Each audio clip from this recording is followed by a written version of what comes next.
Have you ever locked eyes with someone and felt an instant connection, before you even knew a single thing about them? As if your heart spoke first, and your mind had to catch up later. That spark isn't an accident.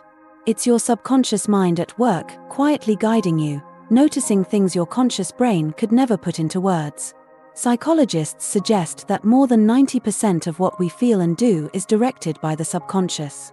It catches tiny details, the way someone smiles, the rhythm of their voice, the energy they carry when they walk into a room. And in those hidden seconds, a decision begins to form. Your subconscious whispers, "This feels safe. This feels exciting." Or sometimes, "This feels like something I've known before." In this deep dive, we're going to explore that hidden world, the place where love truly begins. Because despite what we like to believe, we don't always choose who we fall for. Very often, our subconscious makes the choice long before we're aware of it. Together we'll uncover the science of attraction, how your brain and body respond faster than thought. We'll look at the psychology of love, how your past and early experiences shape your subconscious desires. And we'll explore the spiritual side, why some people feel instantly familiar, as if your souls have already met. And this won't just stay abstract. I'll share practical ways you can tune into your subconscious, learning to recognize its signals, break away from unhealthy patterns, and move closer to the love that truly nourishes you. By the end, you'll see love with new eyes. Every butterfly in your stomach, every wave of calm, every uneasy knot in your chest, they are not random. They are your subconscious speaking the truth before your mind can explain it. So let's begin this journey into the hidden mind and discover why your subconscious falls in love first. Think of your mind as having two layers. The top layer is the conscious mind, the part you use to think, plan, and make decisions. It's logical, deliberate, and slow. This is the part of you that says, "I like this person because they're kind, successful, or attractive." But beneath that layer lives the subconscious mind. And this part is vast. Psychologists suggest it guides over 90% of our daily thoughts, feelings, and behaviors. It works silently, in the background, processing millions of signals that your conscious mind could never keep up with. The subconscious notices the warmth in someone's voice, the rhythm of their breathing, the micro-expressions that flash across their face. It stores your memories, your fears, your childhood experiences, and it pulls all of that forward when you meet someone new. The psychologist John Barr devoted much of his career to studying these automatic processes. His research shows that much of what we believe are conscious choices are actually the result of subconscious priming. We walk into a room, we meet a person, and before we've had time to analyze, our subconscious has already whispered, "I like them," or its signals "stay away." Over a century ago, Sigmund Freud described the unconscious as the hidden reservoir of our desires, fears, and motivations. While some of Freud's ideas are outdated, his central insight was right. Much of what drives us is buried outside of awareness. Think about it in everyday life. Why do certain songs instantly make you emotional, even if you haven't heard them in years?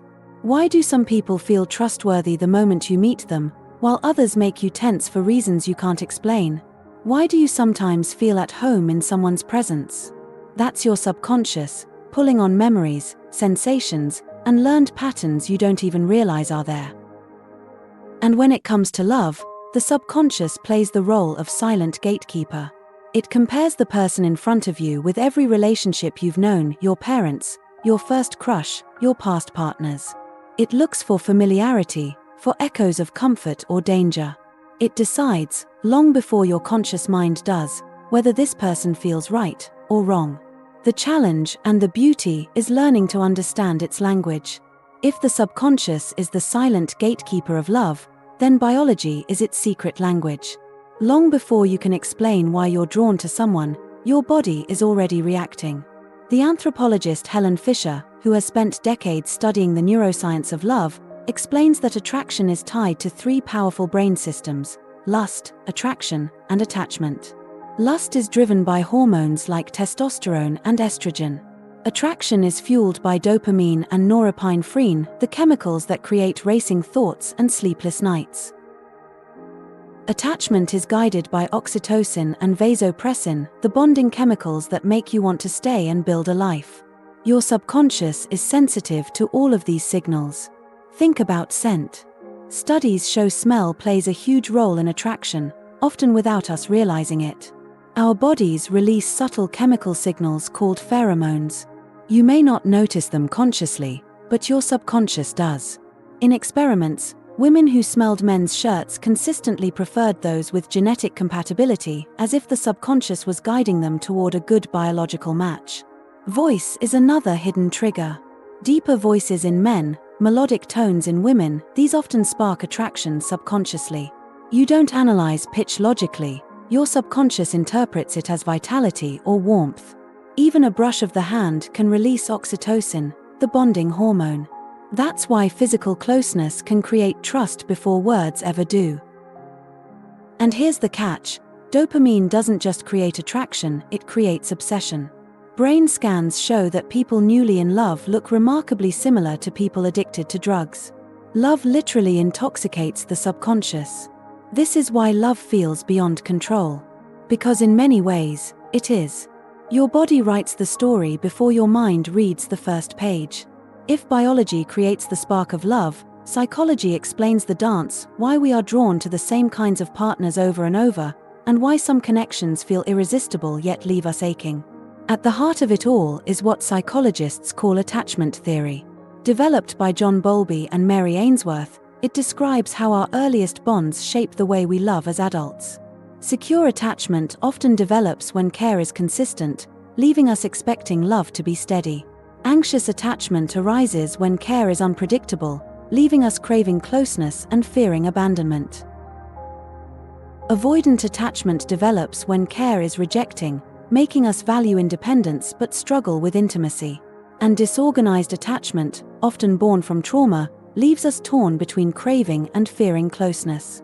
These patterns live in the subconscious. We don't consciously choose them, but we're drawn to what feels familiar even when it hurts. This is why trauma attraction happens. We chase what we know, hoping to finally fix it. A partner who is distant or inconsistent may feel like home to the subconscious, even though it creates pain. Sandra Murray's research shows how our subconscious expectations shape how we see our partners. If you secretly believe you're unworthy of love, even neutral actions feel like rejection. If you believe love equals chaos, calm partners feel boring. These beliefs become self-fulfilling. Expecting rejection makes you act anxious, which can push your partner away. The hopeful truth is that attachment patterns can change. With awareness and healing, the subconscious can be rewritten. If you're finding insight so far, don't forget to like this video and subscribe so we can keep exploring these mysteries together. Science explains sparks, psychology explains patterns, but love is also mystery. Have you ever met someone and felt as if you had known them forever? Some call this soul recognition, soulmates, twin flames, karmic bonds. Here, subconscious recognition and spiritual intuition overlap. Intuition is that quiet voice, the gut knowing. Neuroscience says it's your brain processing fast, but many believe it's also the soul speaking. Energy plays a role too. Being near some people makes you feel warm and safe, others drain you. Some call it aura, others call it vibe. Either way, your subconscious feels it. And then there are synchronicities, dreaming of someone before meeting them, hearing their name everywhere, or feeling that destiny has arranged the meeting. From a spiritual view, relationships are mirrors for growth. They awaken our joy but also stir our wounds. Even painful love can serve as a teacher, pushing us to heal and expand. These truths are everywhere in the stories we live and hear. Picture a woman at a dinner party. A stranger enters, and without a word, her body softens, she feels calm and safe. That's subconscious recognition. Now imagine someone who always chooses distant partners. Each time they think, this one will be different, but the pattern repeats. That's the subconscious repeating what is familiar, even when it hurts. Literature gives us Romeo and Juliet, a meeting that felt like destiny. Modern couples often describe the same, I just knew. And many remember moments when their body warned them, a heaviness, and unease long before the mind admitted something was wrong. These stories remind us, attraction is rarely logical. The subconscious always whispers first.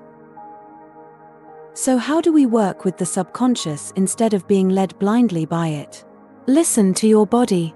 Calm, tension, butterflies, they are signals. Notice your patterns. Journal past relationships. Look for repetition. Practice mindfulness. When swept away, pause and ask, does this feel safe or chaotic? Ask deeper questions. How do I feel about myself with this person? Am I seen, respected, calm? Challenge beliefs. Write down what you really believe about love. Are those beliefs healthy? Rewrite the script. Remind yourself, I am worthy of safe, secure love. Over time, the subconscious accepts new truths. Trust intuition. The whisper of calm or unease often carries wisdom. When your subconscious and conscious desires align, love stops feeling chaotic and starts feeling true. We've traveled from sparks of biology, through the patterns of psychology, into the mystery of spirit. And one truth stands out: your subconscious falls in love first. It notices before you do. It remembers what you've lived. It whispers truths your mind takes years to name. Sometimes it guides us to joy. Sometimes it traps us in old pain.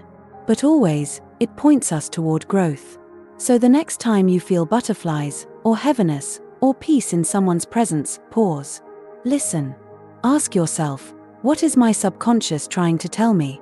Because love always whispers before it shouts. Thank you for being here with me. If this video touched your heart, please like and subscribe and share it with someone who needs to hear these words.